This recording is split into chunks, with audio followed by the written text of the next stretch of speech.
Tayo po ay dumako sa Panginoon sa isa pong panalangin. Aming Amang Banal na makapangyarihan sa lahat, muli sa gabing ito, amin pong itinatagubilin ang aming gawain na ito po ay maging biyaya, pagpapala sa bawat isa sa amin. Gayon din, Panginoon, sa mga nasa tahanan, sa online. Naway buksan mo, Panginoon, ang kanilang mga puso at isipan at bigyan, Panginoon, ng panahon na kanilang pagbulay-bulayan ito at maging biyaya para sa kanila. At dalayan ko rin po, Ama, ang mga kapatiran patungo rito, gabayan at ingatan mo. Kasama-sama po kami muli sa gabing ito sa iyo pong inihandang mensahe at gayon din sa aming pong sama-samang panalangin. Pangunahan kami, Panginoon, at anuman ang pagkukulang kasalanan na patuloy nagagawa, linisin kami sa aming karumihan ng banal na dugo ng iyong anak na si Jesus. At dalangin po namin ang pangunguna ng iyong pong banal na Espiritu. Salamat po muli sa gabing ito, pangalan ng anak na si Jesus. Amen. Magandang gabi po sa ating lahat. Welcome po sa ating midweek service and prayer meeting. No? At tayo po itumayong lahat, tayo po ay umawi.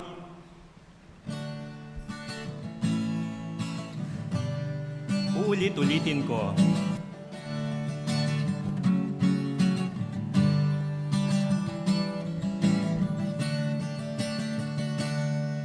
Ulit-ulitin kong awitin sa'yo, mga pasasalamat at papuri, hari ng mga hari, ang Diyos noon, ngayon, at sa habang panahon.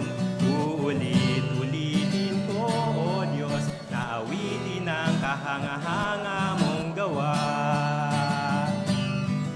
Ulit-ulitin ko, ipahahayag sa'yo ang nag-uumapaw na damdamin na pag-ibig mong akin sa labis mong pagmamahal na hindi magpapagal kahit na di matumpasan sa kawalan ay sasabihin mahal kita. Pagsamba at papuri ay para sa'yo, bilang pasasalamat, handog ay buhay ko. Pagsamba at papuri ay para sa'yo, at hindi magsasawang ulit-uliting itaas ang ngalan mo. Pagsamba at papuri ay para sa'yo, bilang pasasalamat, handog ay buhay ko. Pagsamba at papuri ay para sa'yo, at hindi magsasawang ulit-ulitin itaas ang ngalan mo. At hindi magsasawang ulit-ulitin itaas ang ngalan mo. Sa papong awitin, follow on.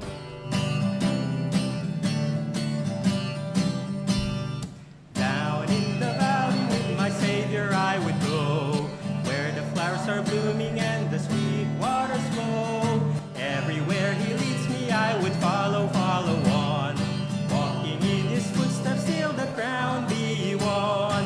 Follow, follow, I would follow Jesus, anywhere, everywhere I would follow on.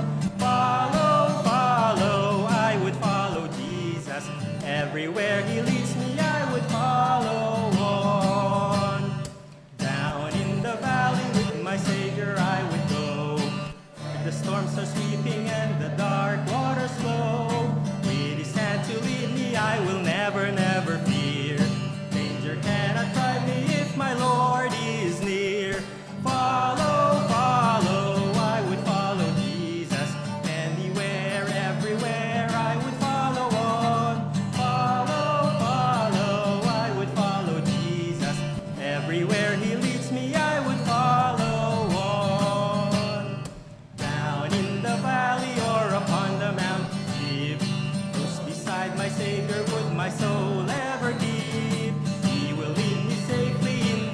that he has trod, up to where they gather on the hills of God.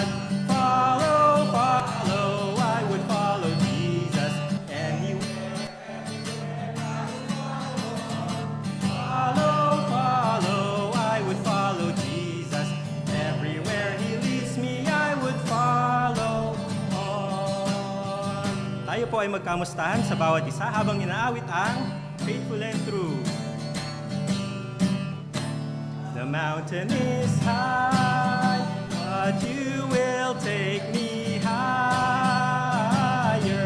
The valley is deep, but you will take me through.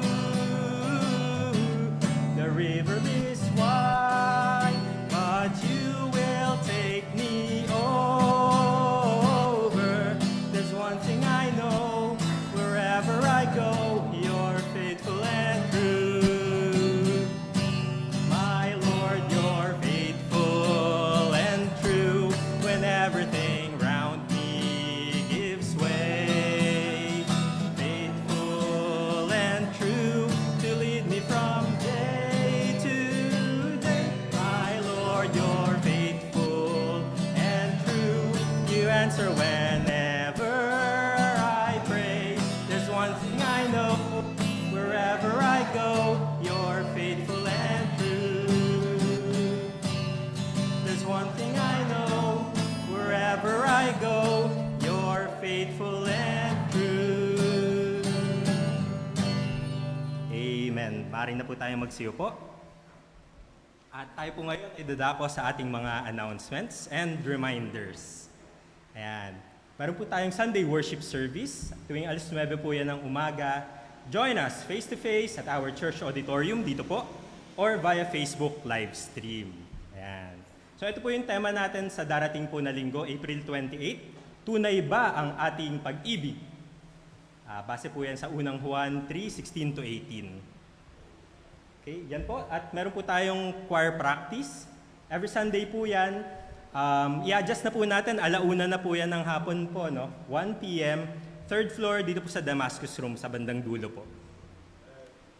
Ayan. At adult Sunday School class starts at 3 p.m. dito po sa ating second floor.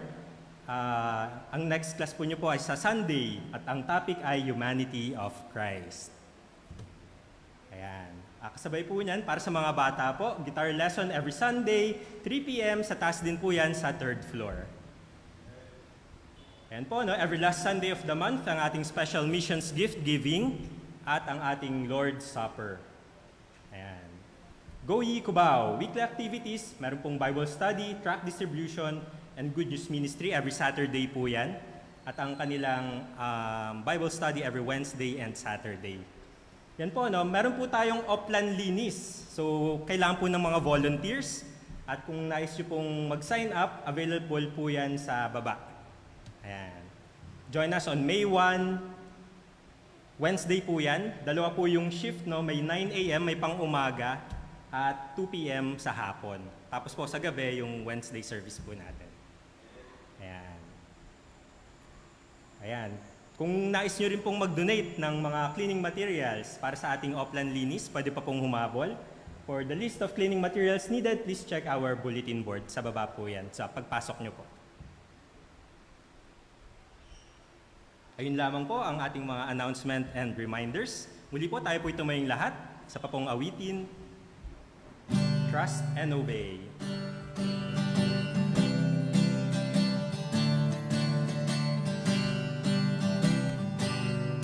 When we walk with the Lord in the light of His Word, what a glory He sheds on our way. While we do His good will, He abides with us still, and with all who will trust and trust and obey, for there's no other way to be happy in Jesus but to trust and obey. Not a shadow can rise, not a cloud in the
magsiupo. At atin na pong ihanda ang ating puso't isipan sa pakikinig at pag-aaral ng salita ng Diyos. Tawagin po natin Deacon Conrado Castillo. Muli po, magandang gabi sa bawat sa atin. Tayo po muli ay dadako sa pag-aaral sa salita ng Panginoon. At naway ito po ay magdulot sa bawat sa atin ng paalala, hamon at biyaya upang sa gayon ay masundan po natin ang yapak ng ating Panginoon, katulad po ni Apostol Pablo. Ang ating pong paksa sa gabing ito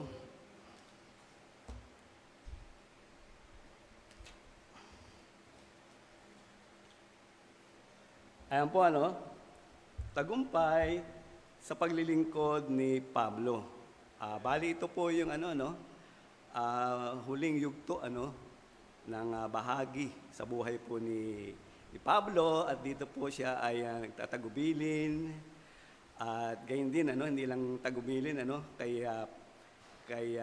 Timothy maging sa bawat isa po sa atin sa huling panahon.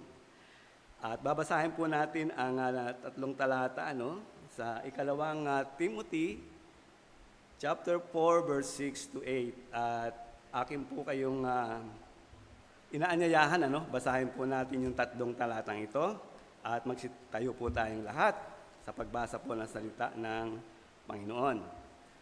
2 Timothy chapter 4 verse 6 to 8. Okay? 2 Timothy chapter 4 verse 6 to 8. Handa po, basa. Sapagkat ako'y iniaalay na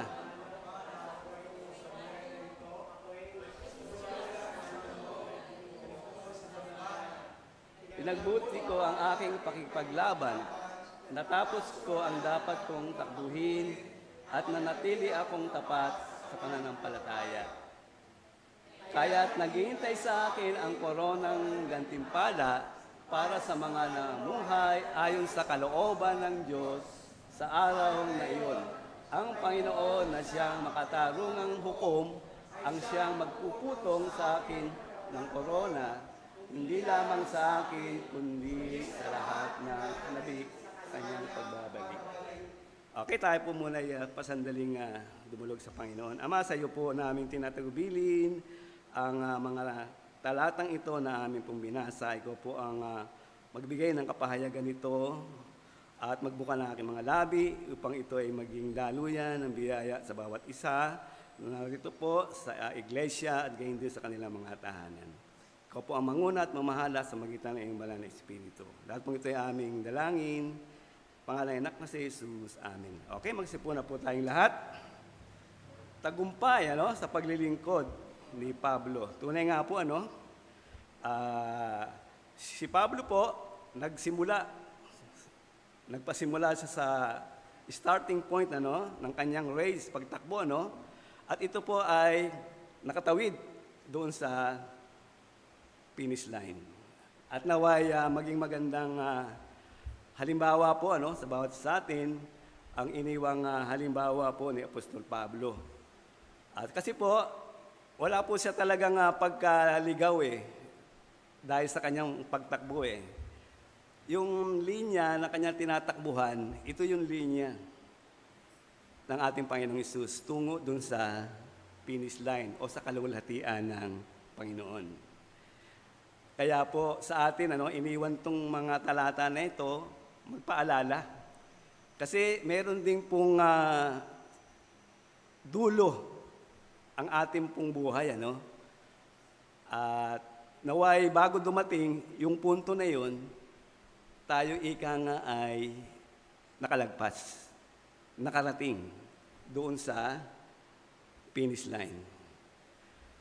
At isa lang pong natutuwa ako sa school po ngayon sa bawat markahan first grading, second grading, third grading hanggang fourth yung mga batang nakakuha ng mataas na kanilang exam sa bawat subject ay tumatanggap ng certificate of recognition. Sa inyo ba, Sir Timmy, meron nun? recognition, yung certificate. Ayan, ano, kahit siguro sa ang eskwelahan, ano, maging sa elementary, no. Ang nakakatuwa po doon, ika nga ay, ito isang magandang ano hamon doon sa mga kaeskwela. Natutuwa nga ako na yung panganay ko, no, nung mga nung mga elementary siya, medyo tahimik yan Walang kaimik-imik yan At nitong dumating yung itong high school niya, aba, nag-top siya. 4 na subject. Tuwan-tuwa po ako dun sa yun. Sino bang ama hindi magtutuwa sa ganung kalagayan, no? Kasi tahimik yun talagang At meron pa mga, pag hindi ayaw nun, hindi ginagawa Kaya, taka ako, no? Kasi mahalaga talaga yung natin, yung panalangin natin para sa kanila, sa ating mga apo, sa ating mga anak. Mahalaga po yan, panalangin natin. Katulad po ni Pablo, no, tayo ay kanyang hinahamon din na ating sundan ang kanyang pinagdaanan na pamantayan na pamumuhay at paglilingkod para sa Panginoong Hesus. At sabi nga sa Philippians, chapter 1, verse 21, Philippians chapter 1, verse 21, sapagkat sa ganang akin, sabi niya, ang mabuhay ay si Kristo at ang mamatay ay pakinabang. Kaya nga, nagdadalawang isip po siya kung saan siya lulugar, Kasi para sa kanya ay mayroong mabuting resulta kung siya man ay hindi pa kunin ng Panginoon. At kung siya ay mawala, kunin ng Panginoon, sabi nga niya ay pakinabang yung kamatayan. Kasi pupunta na siya sa sa ating Panginoon. At makakarap niya ang Panginoon. Makikita na po niya yung kanyang mga inipon na kayamanan. Kaya nga po sa mga nagtagumpay, o maging mga martir sa panahon noon, ay naroon po yung mga persecution, lalo sa panahon ni Pablo. At nakita po naman natin kung paano mamuhay si Apostol Pablo nung una. Siya po ay isang manguusig ng mga mananampalataya. Di po ba? Siya yung nung namatay si Esteban, di ba? Kaharap siya, nasa kanya yung mga damit. At hinahabol niya kung saan man naroon yung mga mananampalataya, kung saan sila tumakbo. Hinahabol niya, inuhuli niya, pinakukulong. Ganun po yung kanyang sigasig sa kanyang pong faith, sa kanyang pananampalataya, yung Judaism. At dito po sa sa 1 Corinthians 15, verse 9 and 10, sabi po niya, ako nga, sabi niya, ang pinakamaliit sa mga apostol at hindi ako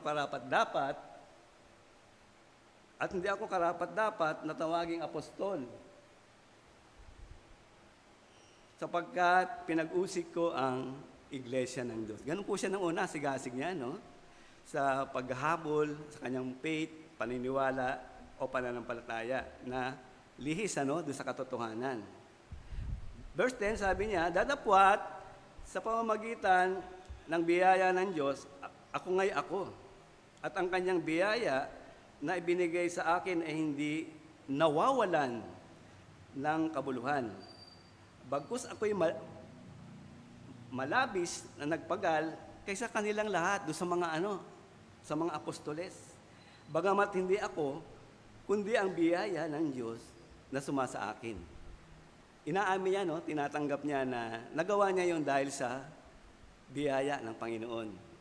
At dahil sa sinusundan niya ang Panginoong Hesus. Yun yung pinagdaanan ng Panginoong Hesus yung mga bagay na yun, na pag-uusig.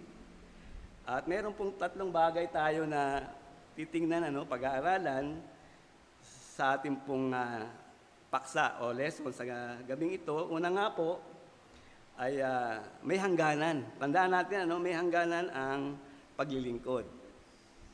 Sa 1 Timothy chapter 4, verse 6, sabi yan, sapagkat ako'y inaalay na, at ang panahon ng aking pagpanaw ay dumating na.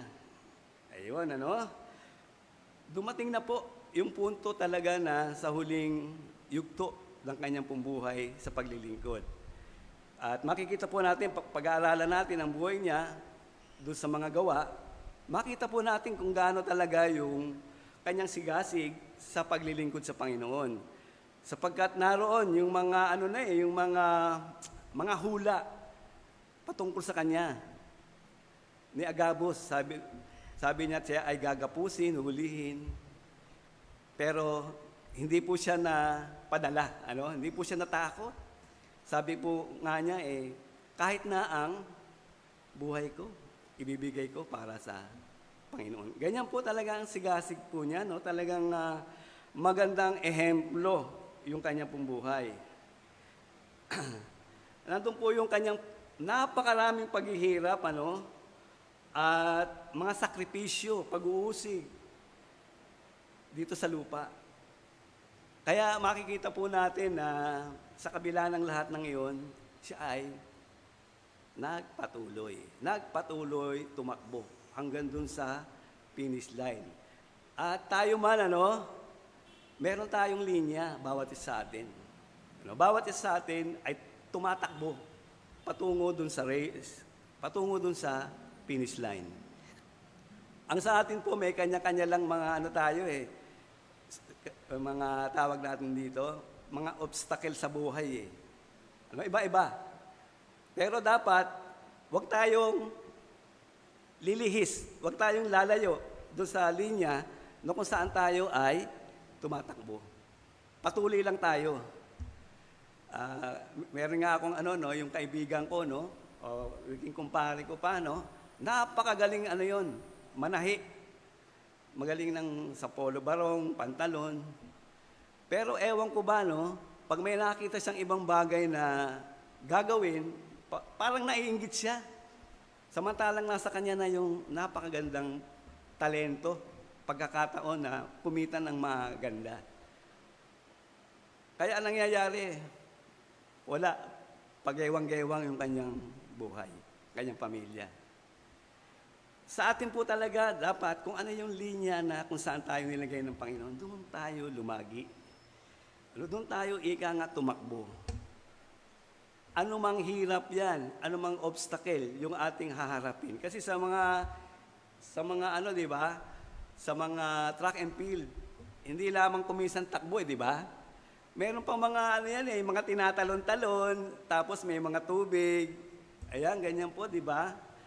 Ang buhay natin ganyan din. Meron tayong mga dadaanan na mga pagsubok sa buhay, paghihirap, at pag-uusig, at temptation o tukso ng kaaway natin. Pero kailangan tumakbo po tayo. Takbo lang tayo, takbo. At kung tayo nangihina, doon tayo sa Panginoon, lumapit, humingi ng kalakasan tayo. At bibigyan niya tayo para manumbalik muli yung ating lakas. Di ba nga, doon sa eagle, di ba?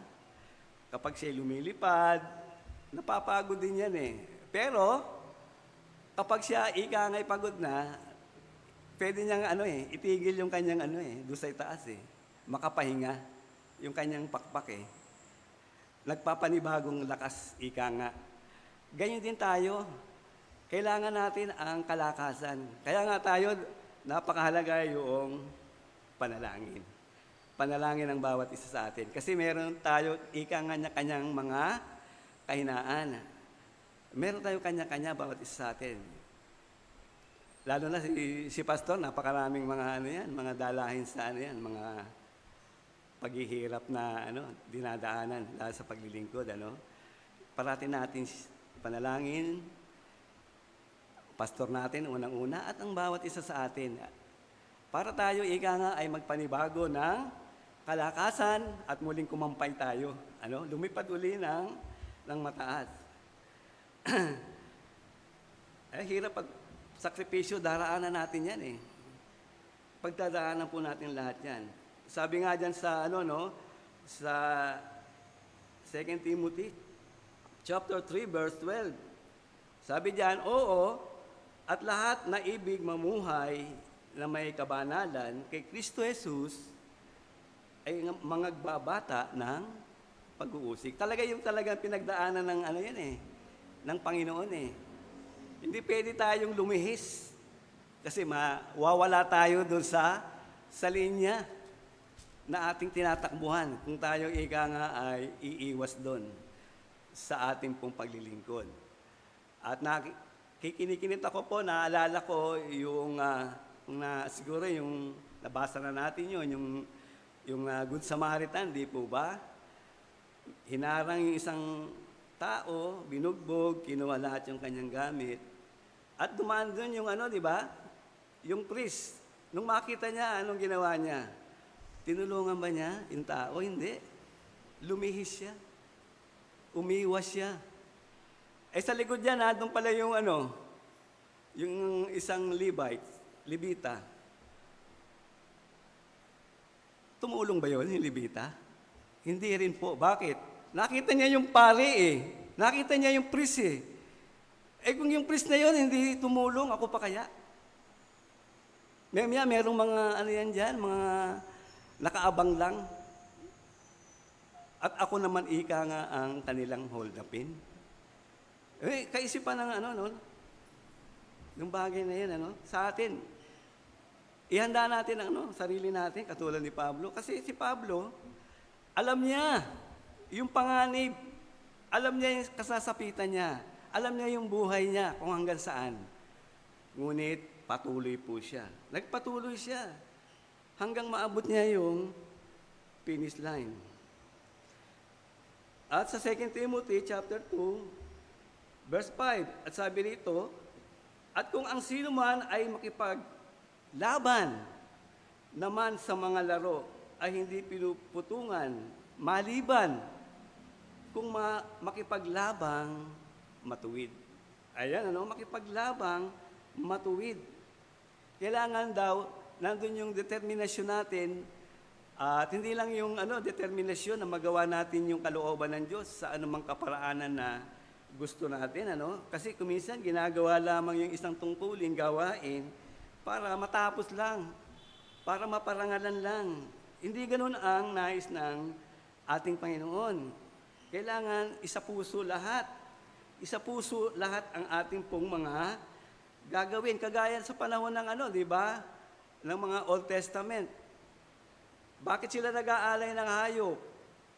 Nagdadala ng mga offering, sinusunog na hayop. Para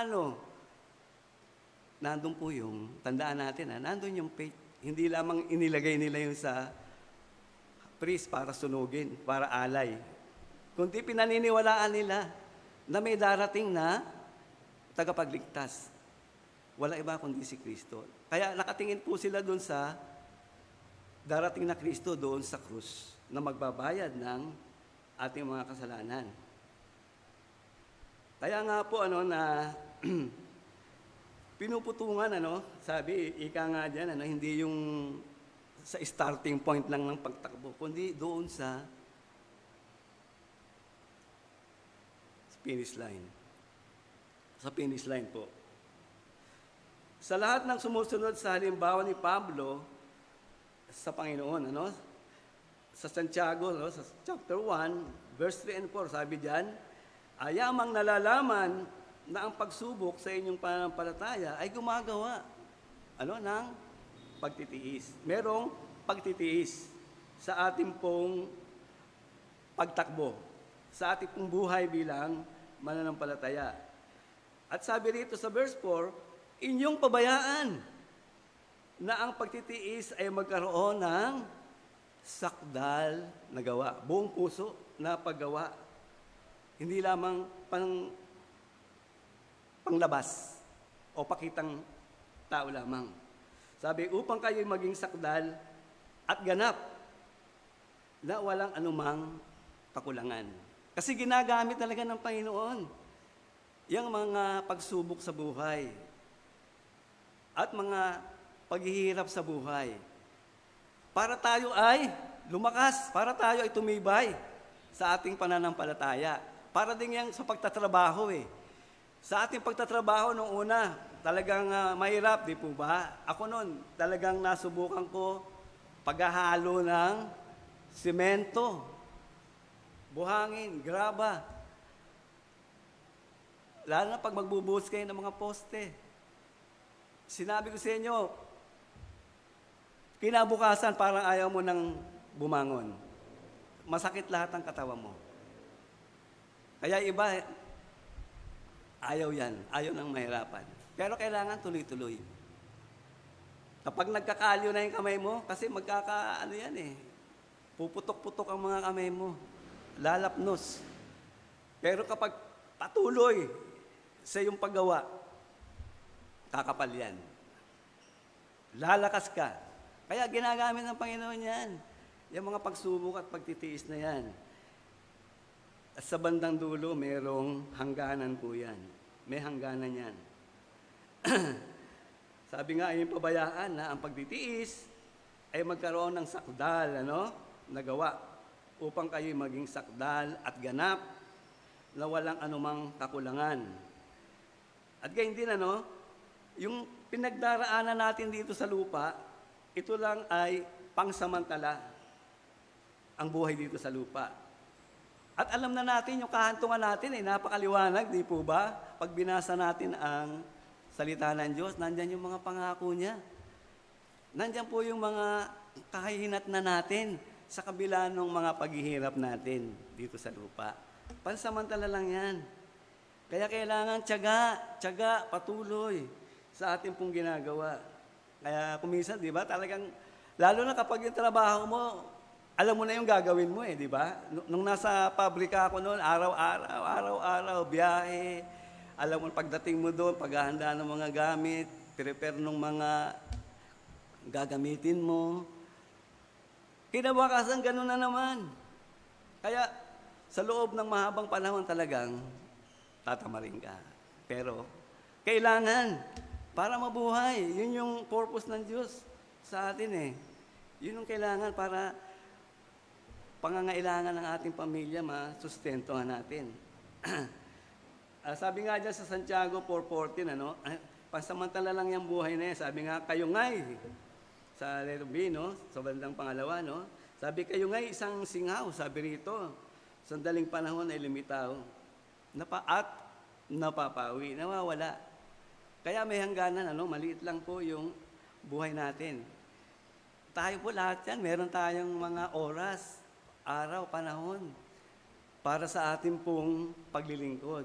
Hindi araw-araw yan Hindi po ba? Gamitin natin ang anumang oportunidad na magamit ang oras na makabuluhan. Sabi nga sa Ephesians 5:16, na inyong samantalahin ang panahon sapagkat ang mga araw ay masasama. Totoo po yan, di po ba? Na pag-aralan na natin noon. Sa akin pong lesson noon, na nakikita na natin yung mga karakter ng tao, di po ba? At makikita natin na yung mga panahon, nag-iiba na, di po ba? Gawa nung wala na, sira na ang ating kapaligiran. Kaya nasa atin po ang pag-asa, na patuloy na magamit po ang ating pong buhay habang malakas tayo. Pasalamat ako sa Panginoon, yung tuhod ko, bagamat nagkaroon ng karamdaman noon, ay muli nakaka-ano na rin ako, nakakalakad na ako maayos. Pero hindi ko pa rin maibaloktot ng tuwiran, Pero biyaya po yun ng Panginoon para marating ko pa rin yung mga gawain. Kaya nga po, lahat ng bagay na ating pong tinatangkilik o mga resources, talento, ay gamitin na natin to. Si kalululhati ng Panginoon. Kita niyo si Pablo, Bagamat meron siyang karapatan na kumuha ng kanyang mga pangailangan doon sa mga tao na pinagsisilbihan niya, sa iglesia na mga itinayo niya. Pero ano ginawa niya? Hindi niya ginawa yon. Siya ay naghanap buhay, nagtrabaho. Para hindi siya mapulaan. ng mga tao nakatingin sa Kanya. No, kailangan po natin na tingnan ang kapaligiran natin, kung ano po yung magagawa natin, ay gawin natin. Kaya sa anumang bagay na meron tayo na maibibigay natin, maging hindi lang sa iglesia, no, maging sa mga kapatiran o sa ating mga kamag-anak na mahirap, ibigay natin. Hindi po masasayang yan. Ano, naniniwala ako, no, yung sa widow mites, di po ba? Yung napalimusan niya, ibinigay niya lahat para sa Panginoon. At naniniwala ako na hindi pinabayaan ng Panginoon yun. Ibinigay niya eh. Ano balik nun? 100%. May balik po yun sa Panginoon. Kaya anumang bagay na ibinigay natin sa Panginoon ay merong kaukulang bayad. Meron pong kaukulan yun na gantimpala para sa atin. Ay, bigay po natin. Parang ano po to, no, doon sa isang nabasa ko, no, yung mga kabataan, masaya sila, no, na namimingwit doon sa ilog. Habang namimingwit sila, nagkakasayahan sila. At ngayon, may dumating na isang binatilyo, nag-iisa. At sa kanyang paghulog, nung kanyang bingwit, hindi nagtagal, nakakuha siya. At nakita ng mga kabataan na namimingwit din. Sila, wala pa eh. Wala pa silang nakukuha. Ngayon, tinanong ni isa, boy, sabing ganun, bakit nakahuli ka kaagad ng isda? Samantalang kami matagal nang narito. Ano sabi ng bata? Sabi, I'm fishing for fish, sabi niya. But you are fishing for fun. Kailangan po natin na seryoso sa ating pong paglilingkod. Seryoso? Mula po sa ating kalooban. Being serious and focused in the work of God. Continually. Patuloy, patuloy. And not give pleasing and praise to men. Kasi kapag ika nga sa tao, may balik yon, pero gano'n na lang yon. Pag nakagawa ka ng bagay na hindi maganda, masama na ang tingin sa iyo. Masama na ang kanyang kalooban. Okay, pangalawa po, tumulad kay Pablo sa paglilingkod. 2 Timothy 4:7, sabi diyan, nakipagbaka ako ng mabuting pakikipagbaka. Natapos ko ang aking takbo. Iningatan ko ang pananampalataya. Iningatan ko ang aking pananampalataya. Kaya napakalaga po yung ating pong mga patotoo sa lahat ng lugar saan tayo ay naroon. Sabi nga dyan sa letter A, sabi, yung kanyang mga paalala, sabi niya doon, fought a good fight. Sabi sa verse 7, sabi, fought a good fight. At sa 1 Corinthians 4:16, sabi niya rito, ipinamamanik ko, sabi niya, na kayo'y maging tagatulad sa akin. Ayun, tagatulad sa akin. Nasaan siya noon? Sa Korinto. May nakakilala kay Kristo? Wala, di po ba? Maaari, yung mga ibang mga Hudyo na naroon. Pero mangilan-ngilan lang. Bakit nabanggit na siya ang tularan? Parang may kayabangan, Pero tandaan natin, sabi ko nga, nung pumaroon siya sa pagmimisyon, hindi kilala si Kristo. Ngayon, yung buhay niya, ang inherentulad niya, inalimbawa niya. Tingnan niyo ako kung ano yung buhay ko. Sabi niya gano'n. Kaya sa 1 Corinthians 11:1, sabi niya, maging tagatulad kayo sa akin. Nagaya ko naman kay Kristo. Ayun, ipinasa niya tuloy kay Kristo. Si Kristo ang kanyang itinaas. Sabi, Yun po yung ano kailangan natin, ano? Kaya nga ano na si Pacman makita natin sa kanyang pagkikipaglaban sa maraming kanyang mga kalaban, ano? Talagang pag lumaban siya, laban talaga eh. Patay kung patay. Ganon din si Pablo, no? Devoted to his task. At kung maalala natin si ano, no, Queen Esther, ano, yung kanyang decision to enter King Ahasuerus' throne, ano, hindi pwede yun kasi, hindi pwede na direkta, kahit na queen siya. Ang maaaring kahatulan, kamatayan, ano? Kasi yung kanyang mga kababayan ay nanganganib na lahat, ano, yung mga nandun sa Persian, ano? Lahat doon, sa lahat ng bayan-bayan doon. Si Haman kasi gumawa ng sulat, pinapirmahan doon sa hari. Ngayon, nanganganib.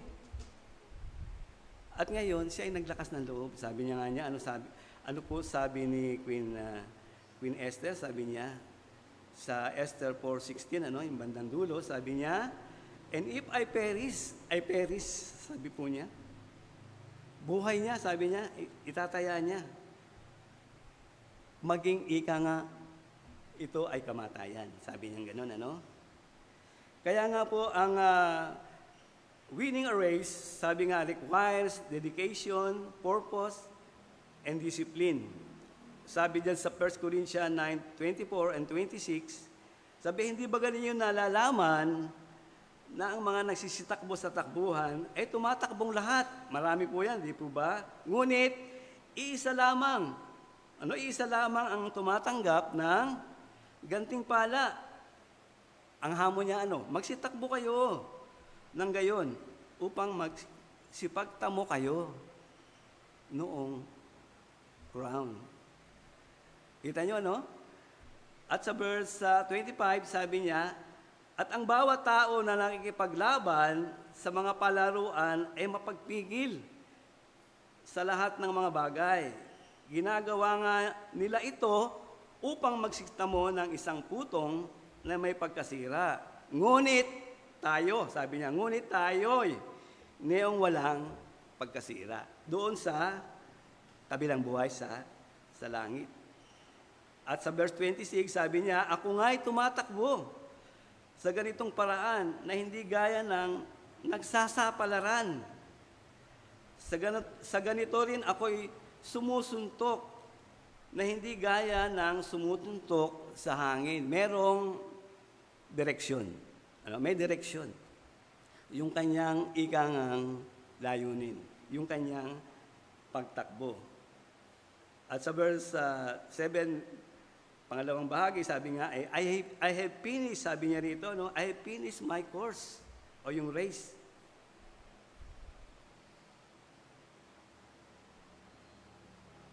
Mula po dun sa simula, sabi niya, no?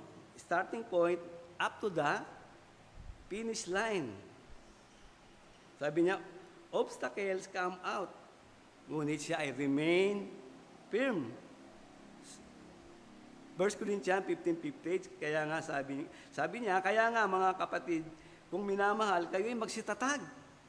Huwag makilos na laging sumagana sa gawa ng Panginoon. Yamang nalalaman ninyo na hindi walang kabuluhan ang inyong gawa sa Panginoon. Kita niyo, maliit na bagay lang. Yung balo, di po ba? Yung binigay niya, naalala. Ni Maria, di po ba naalala natin si Maria nagbuhos ng pabango? Hanggang sa panahon natin ngayon, sabing gano'n. Ting mababasa natin yung kanyang yung kanyang ginawa. Maalala natin yung paano binuhos niya ng pabango ang Panginoon. Kaya anuman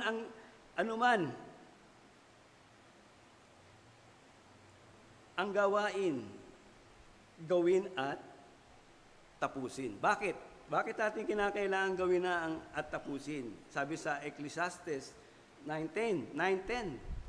Sabi, anumang masumpungang gawain ng iyong kamay, gawin mo ng iyong kapangyarihan ng buong lakas. Sigasig, sapagkat walang gawa, ni kathaman, ni karunungan man sa Siyol na iyong pinaparoonan, ni karunungan man sa Seol na iyong pinaparoonan. Kaya dito lang po natin, ika nga maisasagawa yun. Sa lupa. Sa kabilang buhay, wala na yan eh. Wala na tayong soul winning eh. Wala na tayong evangelism. Wala na tayong Bible study eh. Dito lang yun eh. Kaya habang magagawa natin, gawin na natin. Oo, nandun tayo, kung minsan tumitingin tayo sa tao, kung minsan niisip natin, baka debatihin lang tayo, o mas matalino sa atin to. Hindi ganun eh. Nasa atin ang ika nga ang Panginoon. Kasi naman sila katalino, ngunit pagdating sa salita ng Diyos, baksak po sila. Kaya tayo po yung gagamitin, ano? At gayon din, ano, sa verse 7 din, ano, letter C, sabi niyan, kept the faith, ano? Sabi dito ay not wavering. Huwag ika ngang atubili o mag-alinlangan, ano? Sa ating pong pananampalataya na ating pong gagawin ang isang bagay para sa Panginoon. Kaya nga sa 2 Timothy 1:12, sabi diyan, katotohanan sinasabi ko sa inyo, ang lahat ng mga bagay na inyong dinadalangin at hiningi ay magsisampalataya kayo na inyong kakamtan. Inyong pong kakamtan. Kaya nga, tayo, ika nga ay lumalakad sa pananampalataya. Sabi nga dito ay,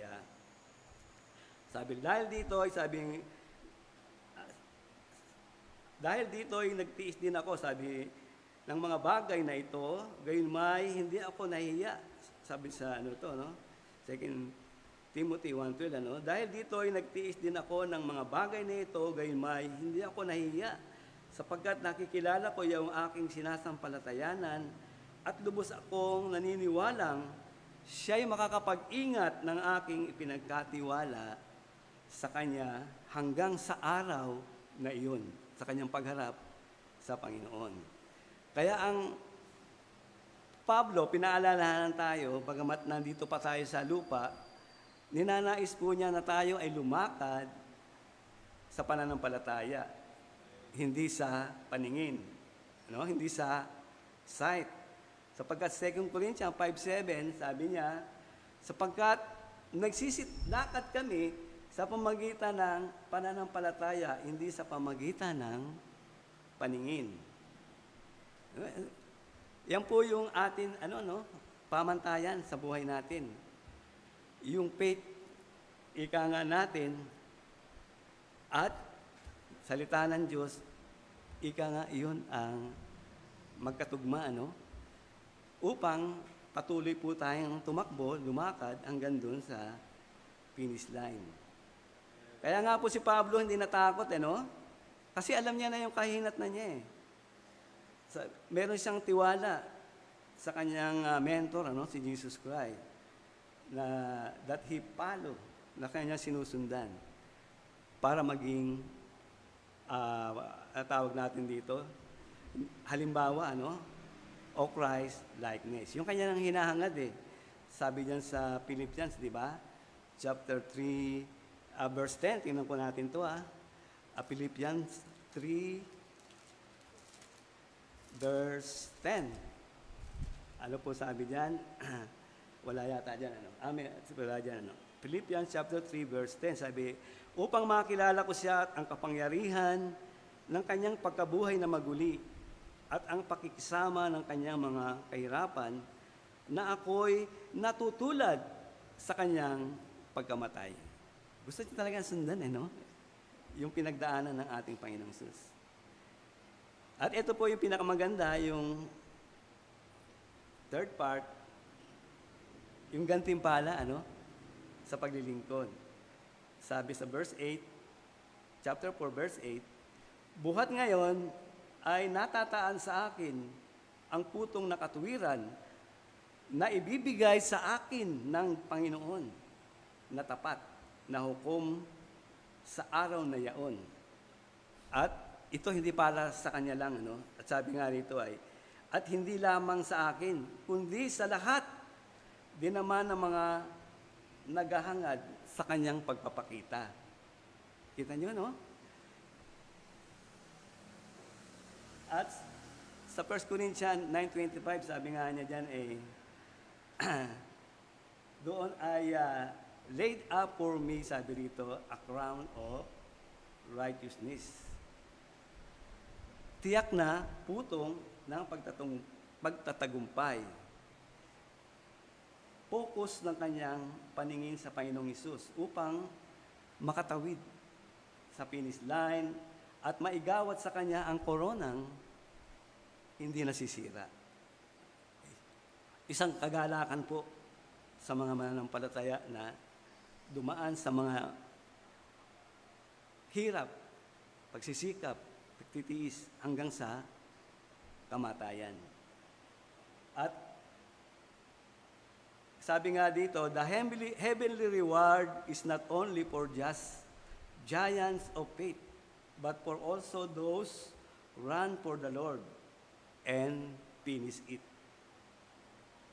2 Timothy chapter 4 verse 8, yung pangalawang bagay. No? Sabi doon, 2 Timothy, basahin po natin, chapter 4 verse 8, ano po sabi diyan sa bandang bagay, sabi rito, at hindi lamang sa akin, sabi rito, no, kundi sa lahat din naman ng mga naghahangad sa kanyang pagpapakita.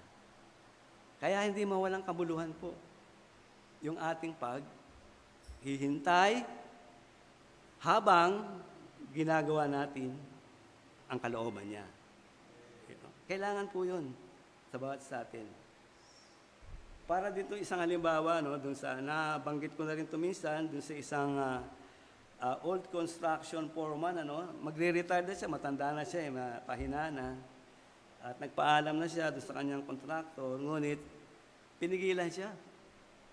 Sir, sabi niya ganun, nung kontraktor, kung maaari, kahuli-hulihan na lang hiling ko sa iyo. Ipagagawa ko sa iyo itong bahay na ito. At lahat ng mga gastusin, materials, ikaw nang bahala. Ibibigay ko sa iyo lahat ng mga pangangailangan, mga pambili.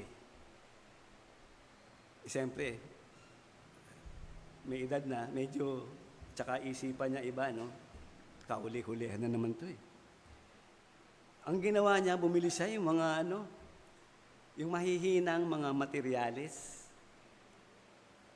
At alam niyo, nung time na nangyari niya ito, sabi sa kanya nung contractor, alam mo, yung ginawa mong yan, maganda. Maayos, sabi niya ganun. Alam mo ba, yan ay pinagawa ko sa inyo dahil ibibigay ko sa iyo. Gulat siya.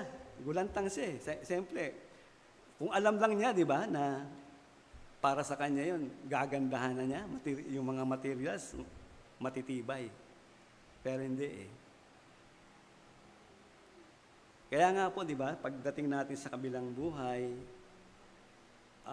makikita natin ano ba yung mga iniipon natin na kayamanan. Makikita po natin, maging yung mga tao na nadala natin sa Panginoon. At kuminsan nga, sabi nga ay may lalapit daw na tao o mga ligtas, papasalamat daw. Sir, salamat! Hindi ko naman kilala ito eh. Bakit? Bakit ka nagpapasalamat sa akin? Dahil sa kaloob niyo na halaga sa simbahan. Ginamit iyon para maabot ako.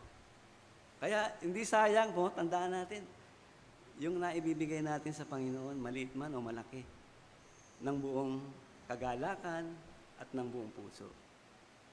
Kaya nga po bilang mga anak ng Diyos, sa tungkulin na ukol sa atin, gawin natin ito ng walang pagkukunwari, kundi ng may buong pagsisikap sa kabila ng pagsubok, sakripisyo, paghihirap, at pag-uusig tulad ng pinagdaanan ni Pablo. At sa ating pong pagtatapos, tandaan natin, anumang hirap, at pag-uusig, sakripisyo, ay meron itong katapusan dito sa lupa.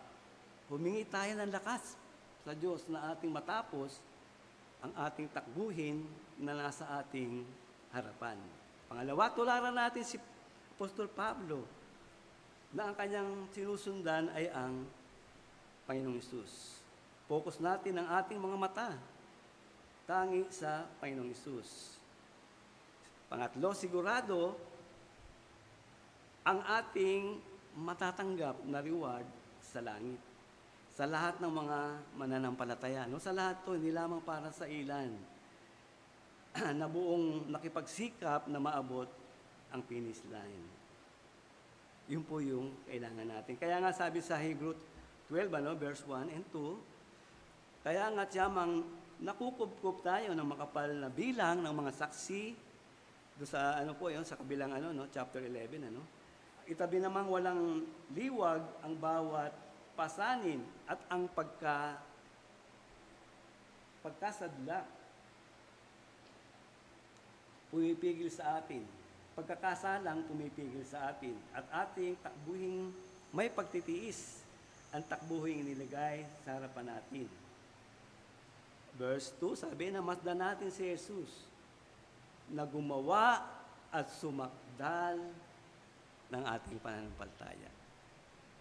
Ang gandang gabi po. Tayo po'y manalangin. Ama, muli salamat po sa iyong pangunguna, patnubay sa oras pong ito. Tulungan mo kami, Panginoon, ang aming puso, isipan, hindi lamang matuon dito sa magulong sanlibutan ito, kundi diyan po sa iyong luklukan, Panginoon. Tingnan po namin ang Panginoong Hesus na nabuhay, nagsakripisyo, inalay ang kanyang sarili, upang sa gayon ay masunod po ang iyong kalooban. Tulungan din kami, Panginoon, na masundan po namin si Pablo, ang Panginoong Hesus sa kanila pong takbuhin. At marating po namin ang huling hantungan diyan po sa finish line. Ko po nawa ang manguna sa amin, bigyan pa ng lakas kung kami nangihina. Bigyan ng talino sa lahat po na aming gagawin. Upang sa gayon ay maisagawa po namin ito ng buong kalakasan at may katalinuhan. Maraming salamat, Panginoon, at maging sa mga tahanan, makikinig, naway patuloy po sila na hindi lamang napakinggan iyo pong mensahe, kundi kilalanin ang iyong anak na si Jesus sa pagsisisi, pagkilala na tanging tagapagligtas lamang ng aming pong kaluluwa. Muli sa iyo po ang kapurihan at palatian sa gabing ito, sa pangalan po ng anak na si Jesus. Amen. Amen. Sa ating pong pagbibigayan ay ating pong basahin mga gawa, chapter 20, verse 35. Sabi po diyan, nagbigay halimbawa ako sa inyo sa lahat ng mga bagay. Nasa ganitong pagpapagal ay dapat kayong magsisaklolo sa mahihina at alalahanin ang mga salita ng Panginoong Hesus na siya rin ang may sabi, lalo pang mapalad ang magbigay kaysa tumanggap. Okay, tayo po muna dumulog sa Panginoon sa panalangin. Aming Amang Banal, muli sa iyo ang kapurihan. Salamat po sa lahat ng biyaya, pagpapala sa araw-araw na iyong kaloob bawat sa amin. At ang dalangin nga po namin ay aming maibalik ang iyong pong bahagi sa aming tinatangkilik. Upang sa gayon ang iyong gawain ay magpatuloy at magamit po sa lahat ng pangangailangan ng Iglesia. Maabot ang maraming kaluluwa na wala pa sa anak mo si Jesus. Pagpalayan po ang bawat isa at bigyan ng kagalakan sa aming pagkakaloob. Sa pangalan po ng anak na si Jesus. Amen.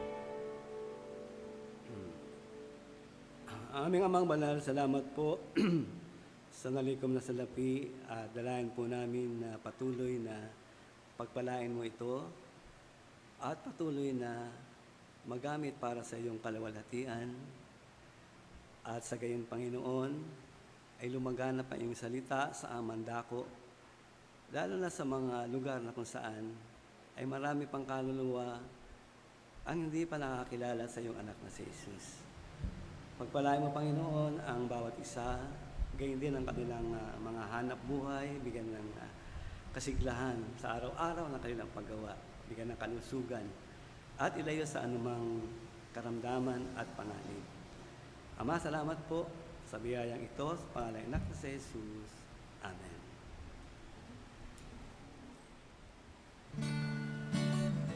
Muli po, tayo po tumayong lahat para po sa ating pangwakas na awitin, Grace Alone. Every promise we can make, every prayer and step of faith, every difference we can make is only by His grace. Every mountain we will climb, every ray of hope we shine, every blessing left behind is only by His grace. Grace alone, which God supplies, strength unknown He will provide. Christ in us, our cornerstone, He will go forth in grace alone. Every soul we long to reach, every heart we hope to teach, everywhere we share His peace is only by His grace. Every loving word we say, every tear we wipe away, every sorrow turn to praise is only by His grace. Grace alone, which God supplies, strength unknown He will provide. Christ in us, our cornerstone, we will go forth in grace alone. Grace alone, which God supplies, strength unknown He will provide. Christ in us, our cornerstone, we will go forth in grace alone. We will go forth in grace alone. Amen.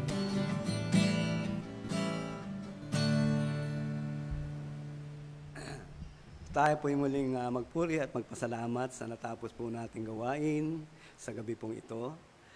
Makapangyarihan Diyos naming Ama, muli kami po ay dumudulog sa trono ng biyaya at patuloy na gagalak sa ibinigay mo muli sa amin na paalala, hamon bilang iyong mga anak, na aming Panginoon tingnan ang mga halimbawa, hindi lamang ni Apostol Pablo, kundi lalo na ang aming Panginoong Hesus na sa kanyang pong pagtakbo mula po sa start hanggang doon sa finish line ay kanya po itong tinapos. Tulungan mo kami, Panginoon, maging ang bawat isa narito maging sa kanilang mga tahanan, maging ang wala po na di nakadalo, paalalahanan sila, Panginoon, na magpagpatuloy sa kanila pong takbuhin, sa kanila pong balikat na iyong iniligay na mga gawain.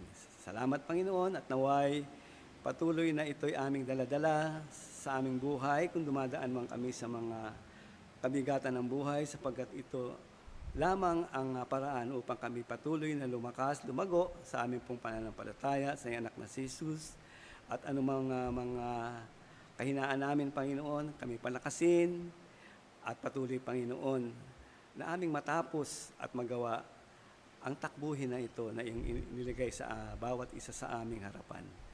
Gabayan kami, Panginoon, maging sa aming pong paglisan sa lugar nito hanggang sa aming tahanan. Naway ingatan mo kami, at gayon din sa aming sama-samang pananalangin. Ikaw po ang duminig at magbigay ng katugunan sa tamang panahon. Lahat po ito ay aming tinatagubilit na salamatan sa matamis na pangalan ng anak na si Jesus. Amen.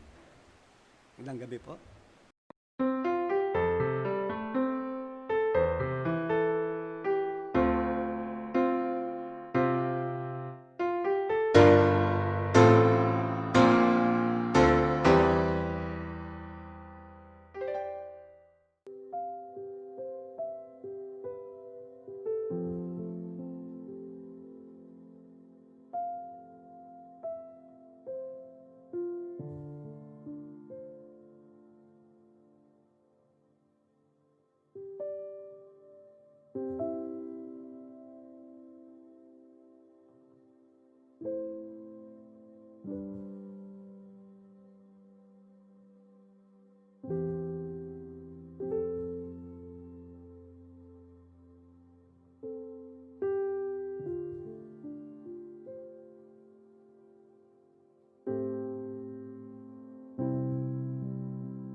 you.